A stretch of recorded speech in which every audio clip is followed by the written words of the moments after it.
You're with 2012 London Games Olympian Joseph Diaz. Now, Joseph, you are 20-0 with 11 knockouts. Talk to us about your last fight against JAYSON VELEZ, because most fight fans and fight critics feel that that was by far your biggest test. Yes, man. My fight with JAYSON VELEZ, I knew that that was a big step up for me, especially fighting on HBO. I knew that this guy was very tough. I knew that I had to be 100% ready because he still wanted to be a contender, and he wanted to fight for a world title his next fight as he beat me. So I know that he was going to be 100% ready. So I went in there being 100%. I was very fortunate that I was able to find my distance and my range and able to find my left hand a lot, my looping left hand, and I was catching it with some vicious blows. I felt like I never let him, get to the point where he was able to throw and push me back and overwhelm me. I was able to, once he wanted to throw combinations, I was able to land an effective shot where it made him think a little bit more and back up and try to, get his composure back already and create another angle. So I thought that was a great learning experience for me. Unfortunately, I got two cuts. I got one on my upper eye and one on my lower eye in the beginning of the fight, but it was a great learning experience because I was able to fight through it, and I was able to showcase to everybody that I was able to deal with the cut during a 10-round fight. So I thought overall it was a great experience. I really thank JAYSON VELEZ for giving me the fight, and I hope he bounces back. You made the fight look easy in my eyes. Who is by far the sternest challenge of your career? Who gave you the toughest, hardest fight? You know what? I think all my opponents are tough. It's just I'm able to adapt. The one that I thought was probably the toughest fight was because I kind of slacked off in the training was against Rene Alvarado. I wasn't expecting him to be that overwhelming and be that aggressive. I thought he was going to try to outbox me, and the first couple rounds he was trying to outbox me, and I was able to land and pick him apart. But then once he started being aggressive, I had a tight defense, but I was able to land effective shots. But I wasn't myself in there, and I wasn't 100%. I felt like I could have created more angles and created and established my jab and not being there and not just banging with them and exchanging with them. I felt like I could have made the fight a lot easier. But like I said, overall, it was just a great learning experience for me. I know that I can't slack off anymore, and I got to be 100% ready. And my last two fights, I showed that the real Joseph Diaz Jr. is coming. I stopped my opponent right after that, and then I fought JAYSON VELEZ, and I beat him very dominantly. So, I mean, I'm coming now. I'm ready to showcase to everybody I'm coming. Now, you are only 23 years of age. You're back in the gym. You don't even have a fight announced.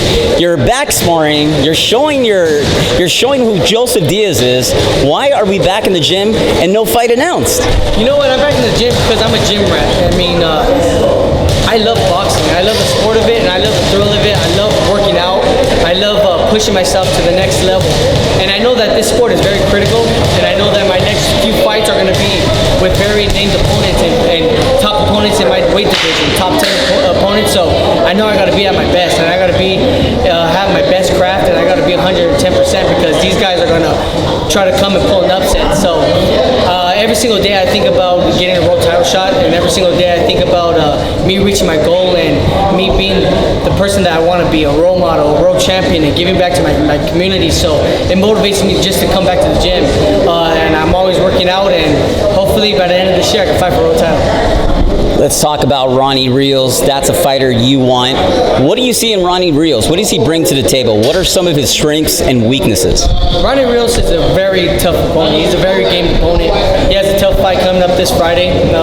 It's going to be a tough fight, but I mean, if he trained very hard, he could pull out the victory. I know that he's very aggressive in there. He likes to throw combinations, so I feel like a fight with me and him, it'll be a great fight because we both like to bang in there. We both like to give the fight fans an exciting fight, and I think it'll go down as one of the best fights in 2016. So hopefully, man, I wish Ronnie Rios all the best in his upcoming fight, and if we end up clashing this year, it'll be a great fight for the fight. This Friday at the Velasco Theater in downtown, you can catch all the fights on ringtvlive.com. Let's talk about June 4th, the Stub Hub. You got Orlando Salido versus another tough competitor. What do you think about this fight? Because it has all the fireworks. And then you have the co-feature with Julian Ramirez versus Abraham Lopez. Who do you have winning in that fight? You know what? I'm very excited to watch both fights. We got Julian Ramirez Ramirez and Abraham Lopez. They're both undefeated fighters. They're going to come to win. I know that they both had a tremendous training camp, and they trained very hard to get this victory because they know what's at stake, and they know that if they win this fight, it's going to take them to the next level. So I know that it's going to be a very tough fight. I can't really decide who's going to win that fight. I feel like it could go either way because Abraham Lopez is a very strong, very fast fighter. He knows how to work the ring. He knows how to create angles. He's very quick as well. So you got his opponent, Julian Ramirez. He's very long. He's very lengthy. He's southpaw. He's very awkward. He throws a lot of punches from different angles, and he just keeps on coming. So I feel like it's gonna be a great fight. I'm not gonna say it's gonna still show because you got Francisco Vargas and Orlando Salido. They're both stole the show on the exactly, man. Cotto Canelo. Yeah, so they're both warriors as well. And that fight, you got Francisco Vargas, a WBC champion, going to defend his title for the first time. I've seen his work ethic, and I've seen what he's been doing this training camp. He's 100% shredded. He's 100% ready to showcase that he's ready to defend his title. But you can't underestimate Orlando Salido. He comes to win, man. And no matter how many times he gets knocked down, he's going to come back up and he's going to fight. He's going to bite down and fight throughout the whole fight. So I have a prediction on that fight. I think that Francisco Vargas, he's going to use his length and his range and catch him on the outside and maybe drop Salido a couple times and eventually overwhelm him and stop the fight. I have Francisco winning by late stoppage. And the StubHub usually has Fight of the Year candidates. Will we see a Fight of the Year that night? I truly believe it might be the Fight of the Year. You got both guys clashing heads, and you got the co-feature going to be two undefeated fighters wanting to win this fight and wanting to get that next stage and get that next level. So it's going to be a very tough fight for both fight fans, for both fighters, and for the fight fans. It's going to be good. It's going to be great.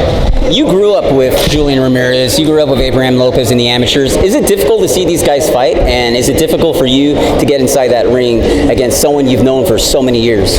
You know what? Yeah, I truly believe it's not difficult. I mean, it's our job. I mean, we fight for a living, and we're going to fight any opponent that Golden Boy and Oscar De La Hoya put in front of us.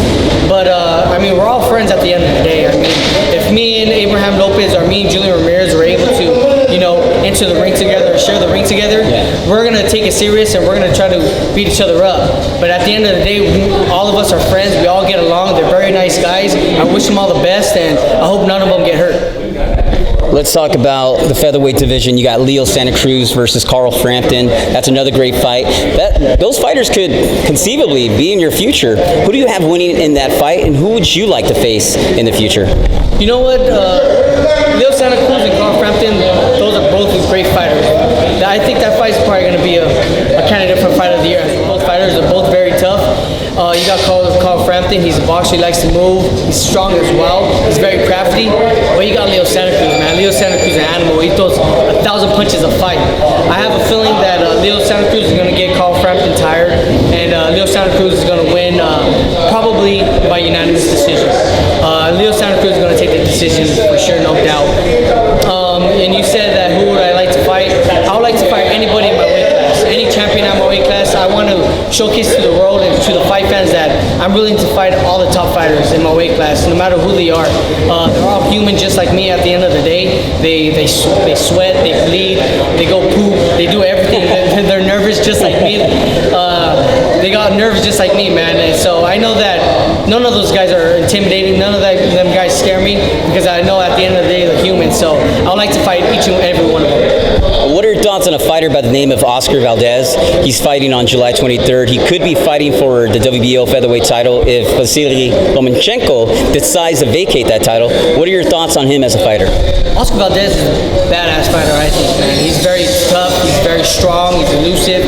He knows how to box, he knows how to create his angles, and he's very strong in there. He'll land a lot of hooks. He has great hooks, man, and I really think that he could be the next big thing in my weight class as well. So we're both fighting for that title and for that number one spot in the 126 division. I wish Oscar Valdez all the best. I hope he does get that WBA or WBO title that he does get. I hope he does because he deserves it. I mean, he trains very hard. he's a hard worker, and he's a great fighter. So if he does, I wish him all the best on that fight, and I hope he becomes champion.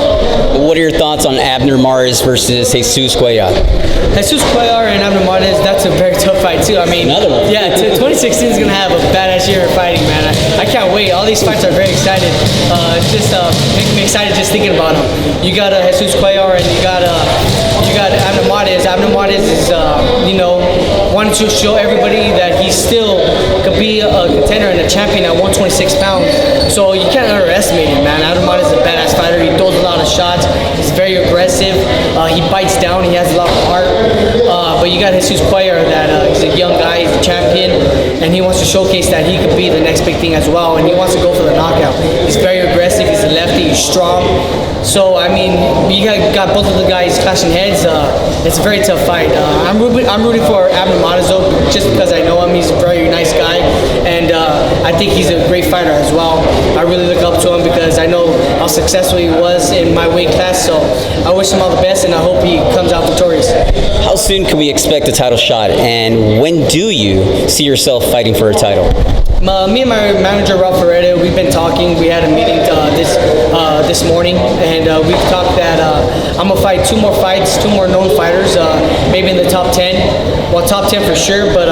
You're rated in the top 10 Ring Magazine. Yes, I'm rated in the top 10, yeah. So I want to fight anybody in the top 10, and hopefully I do well with those opponents, and if all goes well, if I don't get any injuries, then I showcase to everybody that I'm able to beat these guys with ease, then I'm ready for a world title shot by the end of this year. Me and my manager said give it 2 more fights, and hopefully we can fight for a world title shot. But if not, then early next year, that's for sure, because I want to get at least 3 fights by the end of this year. Joseph, can you let fight fans know where they can follow you on Instagram, Twitter, Facebook? If you guys want to follow me and follow my career, follow me on Instagram, Joseph Diaz Jr., Facebook, Joseph Diaz Jr., Twitter, Joseph Diaz Jr., and Snapchat as well, Joseph Diaz with 2 Z's. I really thank you guys for all your support. I want to tell you guys that I'm training very hard. I want to get that #1 spot at 126 pounds, and I'm ready to showcase to everybody that I'm willing to fight everybody, and I'm willing to give all you guys a really great fight, and to give you guys a great fight. So thank you guys for all your support, and hopefully you guys get to tune in and follow me. Appreciate it. Thank you. Always a pleasure, my man. Thank you.